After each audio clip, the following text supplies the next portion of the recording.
সুনিতা, আজ আবার অনেকগুলো পদ করেছো। এত কিছু একা একা করো কেন? শরীরের দিকে তো একটু খেয়াল রাখতে হয়। সংসারের কাজ তো করার জন্যই। আর আমি ঠিক আছি, সবাই খেলে আমার ক্লান্তি চলে যায়। রাহুল, খাচ্ছ না কেন বাবা? তোমার পছন্দের মাছ করেছি তো। রাহুল, সুনিতা তোমার জন্য এত কিছু করে, তবুও তুই এরকম করছিস কেন? বাবা, আমার কোনো পছন্দ অপছন্দ নিয়ে চিন্তা করবার দরকার নেই। তাছাড়া মা থাকলে তো এই রান্না করতে হতোই না, তাই না? রাহুল, তুই এরকম কথা বলছিস কেন? তোর মায়ের জায়গা কেউ নিতে পারবে না, সেটা আমরা সবাই জানি। কিন্তু সুনিতা তো আমাদের জন্যই এত কিছু করছে। তুই তো সুনিতাকে মায়ের মতো ভাবতে বলছিস না, শুধু একটু সম্মান করতে পারিস না? সম্মান? কিসের সম্মান? মা চলে যাওয়ার পর তুমি শুধু নিজের সুখের কথা ভেবেছো, আমাদের কথা একবারও ভাবোনি। তুমি চেয়েছিলে আমরা সবকিছু মেনে নিই, অথচ আমাদের মনের কথা বোঝবার চেষ্টা করলে না। সুনিতা মা হতে পারবে না, আর আমি এটা কখনো মেনে নিতে পারবো না। রাহুল, আমি তোমার মায়ের জায়গা নিতে আসিনি বাবা। আমি জানি এটা তোমার জন্য অনেক কঠিন। আমি শুধু চাই তুমি আমাকে একজন মানুষ হিসাবে দেখো, তোমার মা হিসেবে নয়।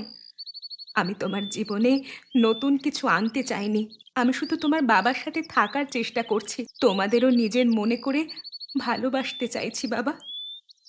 রাহুল, আমি জানি তুই কষ্ট পাচ্ছিস। মাকে হারানো সহজ নয়। আমিও মায়ের অভাব প্রতিদিন অনুভব করি, কিন্তু সময়ের সাথে আমাদের নতুন সম্পর্কগুলো বুঝতে হবে। সুনিতা আমাদের জীবনে নতুন কিছু নিয়ে এসেছে, কিন্তু সে আমাদের দুঃখ বাড়ায়নি। আমি চাই তুইও সেটা বোঝার চেষ্টা কর।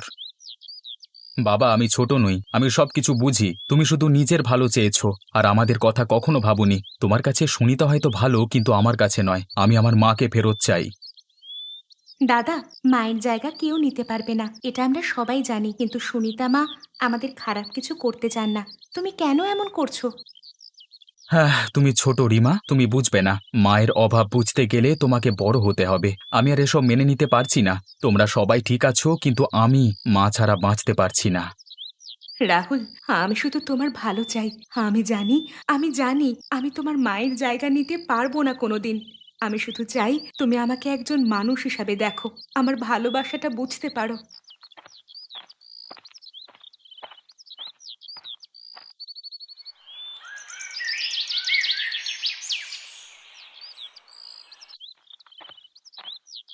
সুনিতা, তুমি ঠিক আছো? আমি জানি আজকের কথা খুব বেশি লাগিয়েছে তোমাকে। হ্যাঁ, লাগিয়েছে। রাহুল আমাকে মেনে নিতে পারছে না। আমি চেষ্টা করছি, কিন্তু কিছুতেই পারছি না। প্রতিদিনই আমি ভাবি হয়তো আজ কিছু বদলাবে, কিন্তু কিছুই বদলায় না, বরং আরো কঠিন হয়ে ওঠে। আমি জানি এটা খুব কঠিন। রাহুল তো ছোট থেকে তার মায়ের সঙ্গে বড় হয়েছে। মায়ের অভাবটা তো সে সহজে মেনে নিতে পারবে না। তুই তো জানিস, ওর মায়ের স্মৃতি এখনো আমাদের সবার মধ্যে জড়িয়ে আছে। তুই এই সংসারটা নিজের মনে করে যতই ভালোবাসা দিস, তবুও ওর মন বদলাতে সময় লাগবে। আমি জানি আমি কোনো দিনই ওর মায়ের মতো হতে পারবো না। আমি চাইও না। আমি শুধু চাই ও একটু মেনে নিক আমাকে একজন মানুষ হিসাবে, এমন একজন যিনি তাকে ভালোবাসতে চায়। কিন্তু প্রতিদিন যখন ও আমার দিকে তাকায়, আমি দেখি ওর চোখে শুধু অভিমান আর ঘৃণা। আমি এই ঘৃণার চোখ সহ্য করতে পারছি না, শেখর। আমি জানি তুই অনেক কিছু সহ্য করেছিস। রাহুলের জন্য তো তুই বারবার মনের দিক থেকে ভেঙে পড়ছিস, কিন্তু আমি জানি তুই কতটা শক্তিশালী। আমি তোর এই ত্যাগ দেখেছি, তুই সব সময় আমার পাশে ছিলি। কিন্তু আমার কেন যেন মনে হচ্ছে আমি তোর পাশে ঠিকঠাক মতো থাকতে পারছি না। আমি জানি তুমি চেষ্টা করছো, তুমি অনেক চেষ্টা করছো আমাদের জন্য। কিন্তু আমি নিজের মধ্যে একটা একটা শূন্যতা অনুভব করছি, শেখর। যেন আমার অস্তিত্বই মূল্যহীন হয়ে যাচ্ছে। আমি ভীষণ চাই আমি তোমার পাশে থাকি, তোমার সংসারটাকে নিজের মতো করে ভালোবাসতে চাই। কিন্তু রাহুল আমাকে তাড়িয়ে দিচ্ছে প্রতিটা মুহূর্তে। আমি আর কতদিন এভাবে বাঁচতে পারবো বলো তো? তুই তো জানিস আমি তোকে কতটা ভালোবাসি। তুই যদি না থাকতিস, এই সংসারটা কখনো টিকে থাকতো না। আমি জানি রাহুলের মন বদলাতে সময় লাগবে, কিন্তু আমি তোর পাশে আছি। আমি তোর এই কষ্টের ভার একা নিতে দেব না। আমি শুধু চাই তুমি আমার পাশে থেকো, শেখর। শুধু আমার একা লড়াইটা আমাকে একা করতে দিও না। আমি চাই তুমি আমাকে বুঝবে।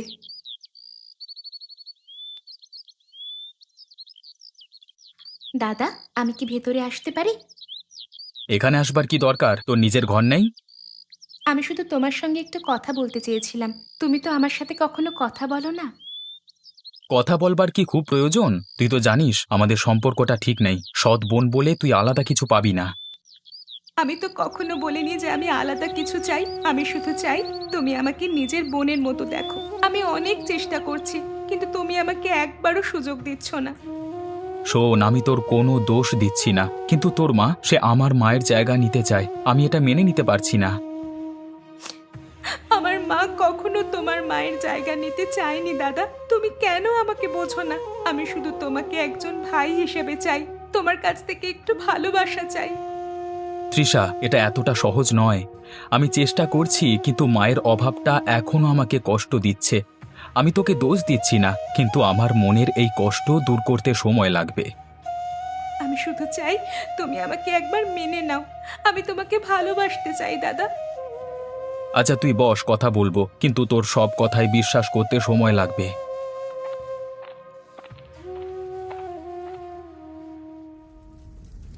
মা, তুমি ঠিক আছো?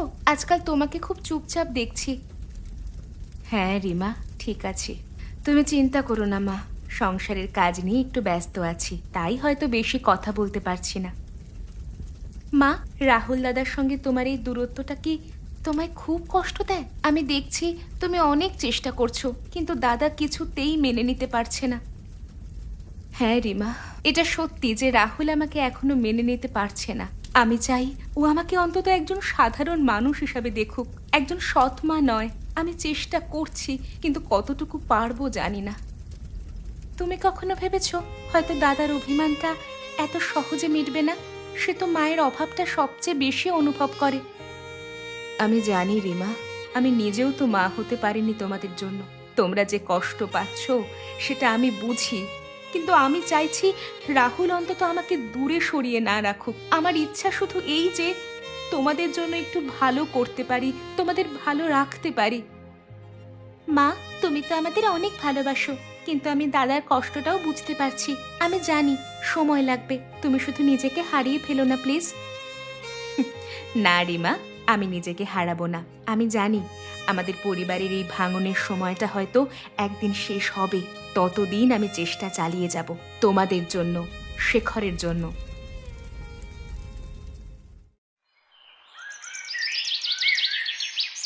হ্যাঁ, বলবার আছে। আমি আর এখানে থাকতে পারছি না।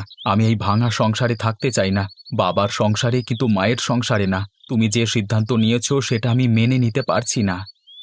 রাহুল, এটা তোর কোনো খেলা নয়, এটা আমাদের সংসার। সুনিতা তোর কোনো শত্রু নয়, তুই কেন এসব কথা বলছিস? শত্রু না হলে কি হবে? মা চলে যাওয়ার পর তুমি শুধু নিজের সুবিধা দেখেছো, সংসারকে একভাবে ঠিক রাখতে চেয়েছো, কিন্তু আমার বা রিমার কোনো কথা ভাবোনি। সুনিতা এলে মা যেন আরো দূরে চলে গেছে। রাহুল, আমি তোকে বুঝতে পারছি, কিন্তু তুই যা বলছিস সেটা তুই নিজের রাগ থেকে বলছিস। আমি চেয়েছিলাম আমরা সবাই একসাথে ভালো থাকতে পারি। কিন্তু আমি ভালো নেই। তুমি যদি আমার কথা চিন্তা করতে না পারো তবে আমাকে ছাড়ো। আমি মায়ের বাড়িতে চলে যাব, আর এখানে থাকতে পারবো না। যদি তুই তোর এই বিদ্রোহ বন্ধ করতে না পারিস, তুই একবার ভাবিস আমি কিভাবে এই সংসারটা ধরে রাখব। তুই মায়ের বাড়িতে যেতে চাইলে তোর ইচ্ছে, কিন্তু জেনে রাখ তুই যা করছিস সেটা আমাদের সবার ক্ষতি করছে। আমি শুধু মাকে চাই বাবা, আর কিচ্ছু চাই না।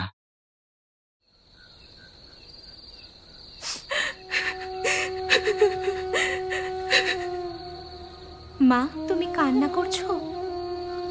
না রিমা, আমি ঠিক আছি। শুধু মাঝে মাঝে মনে হয় আমি কি ঠিক করছি। মা, আমি জানি দাদা তোমার জন্য খুব কঠিন সময় তৈরি করেছে, কিন্তু তুমি তো আমাদের জন্য অনেক কিছু করেছো। আমি তো সেটা বুঝি, দাদা হয়তো একদিন বুঝবে। রিমা, আমি চাই শুধু তোমরা ভালো থাকো। তোমাদের ভালোবাসার জন্য সবকিছু করতে রাজি আছি আমি, কিন্তু রাহুল আমাকে কখনো মেনে নেবে কিনা আমি সেটা জানি না। মা, তুমি ধৈর্য ধরো। আমি জানি তুমি আমাদের ভালোবাসা পাওয়ার যোগ্য। একদিন দাদাও সেটা বুঝবে। তুমি শুধু নিজের এই কষ্টটা ভুলে যাও।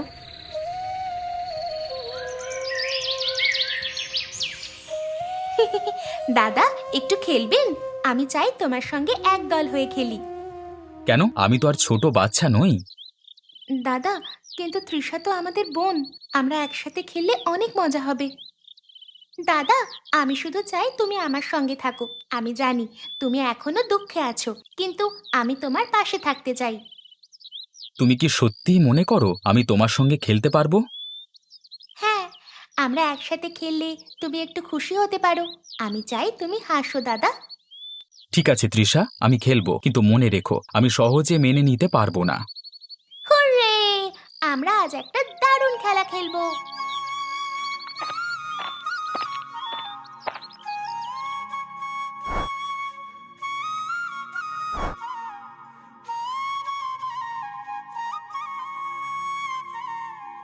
তোমরা দুজন সত্যিই অসাধারণ, তোমরা আমাকে কিছুটা শান্তি দিতে পেরেছো। দাদা, আমরা তো পরিবারের অংশ, আমাদের একসাথে থাকতেই হবে। আমি জানি আমরা একসাথে অনেক খুশি হব।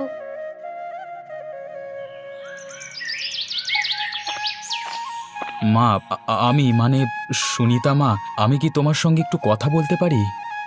হ্যাঁ রাহুল, আমি শুনছি।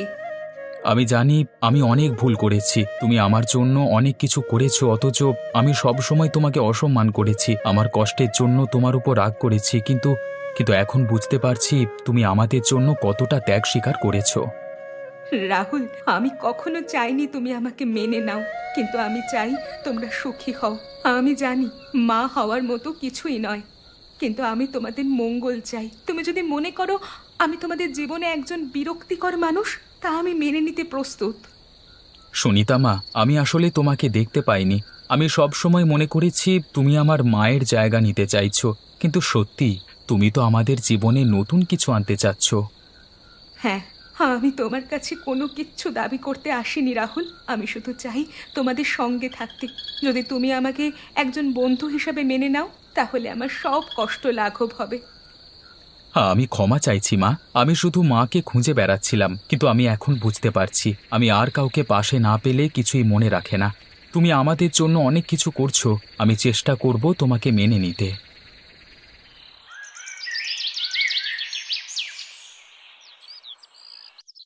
আজ কিন্তু অন্যরকম লাগছে, মনে হচ্ছে আমাদের পুরনো সুখ ফিরে এসেছে।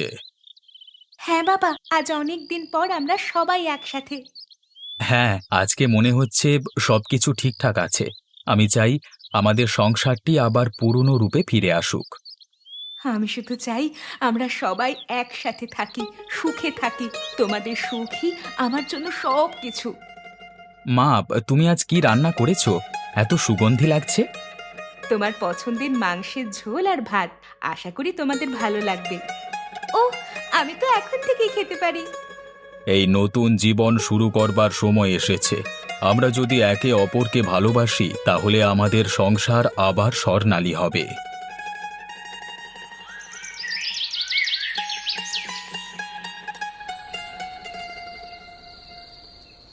ধন্যবাদ সুনিতা মা, তুমি সবসময় আমাদের জন্য ভালো কিছু বানাও। আমি শুধু চাই তোমরা সবাই খুশি থাকো। আমি জানি আমি তোমাদের মায়ের মতো হতে পারবো না, কিন্তু আমি তোমাদের ভালোবাসি। সুনিতা মা, আমি জানি আমি তোমাকে অনেক কষ্ট দিয়েছি, কিন্তু এখন বুঝতে পারছি তুমি আমাদের জন্য সত্যিই একজন মা। আমি আর তোমার প্রতি রাগ করি না, আমি চাই আমাদের মধ্যে এক নতুন সম্পর্ক গড়ে উঠুক। দাদা, তুমি সত্যিই অসাধারণ। এখন আমরা একসাথে অনেক সুখী হব। হ্যাঁ, আমরা এবার সবাই একসাথে খেলবো, হাসবো। আমি জানতাম আমাদের এই পরিবার আবার একত্রিত হবে, ভালোবাসা সবকিছুকে জয় করতে পারে। সুনিতা মা, তুমি শুধু আমাদের বন্ধু নও, তুমি আমাদের পরিবারের অংশ। আমি তোমাকে ভালোবাসি। আমি তোমাদের সঙ্গে থাকলে মনে হয় আমি আবার মা হতে পারবো।